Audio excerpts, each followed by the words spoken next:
Ce mardi 14 février, Hélène, la sœur de Pierre Palmade, est sortie du silence. Elle confie notamment que son frère a honte et qu'il demande pardon aux victimes après le très grave accident qu'il a causé. Un terrible drame causé par Pierre Palmade. Le 10 février dernier, l'humoriste de 54 ans a provoqué un très grave accident de la route sur une départementale de Seine-et-Marne. En conduisant sous l'influence de la cocaïne, il a percuté un véhicule et fait 3 victimes, une femme de 27 ans, qui a perdu son bébé en raison de la violence de la collision, mais également le beau-frère de celle-ci et son neveu. 3 personnes qui ont vu leur destin basculer en raison de l'artiste qui, lui, est désormais tiré d'affaire.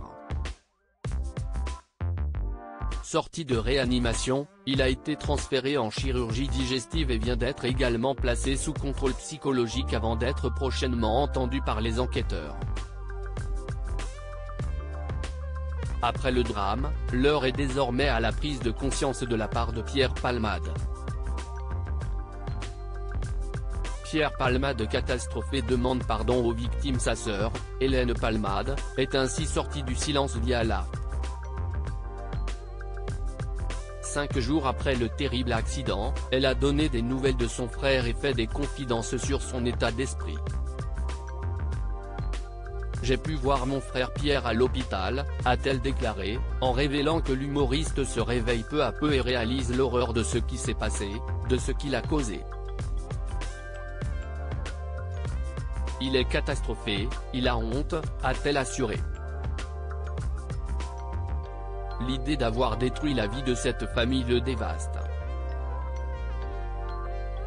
Il prie, et nous avec lui, pour que les victimes s'en sortent avec le moins de séquelles possible. Il prie vraiment. Il ne pense qu'à eux.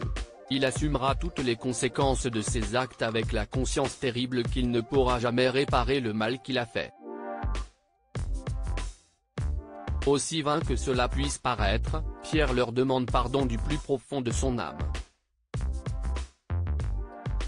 Une première prise de parole avant celle de Mourad Batik, l'avocat des victimes et de leurs familles, qui tiendra une conférence de presse ce mardi 14 février, à 17 h, alors qu'une enquête a été ouverte pour homicide et blessures involontaires ayant entraîné une incapacité totale de travail supérieure à 3 mois, par conducteur sous l'emprise de produits stupéfiants.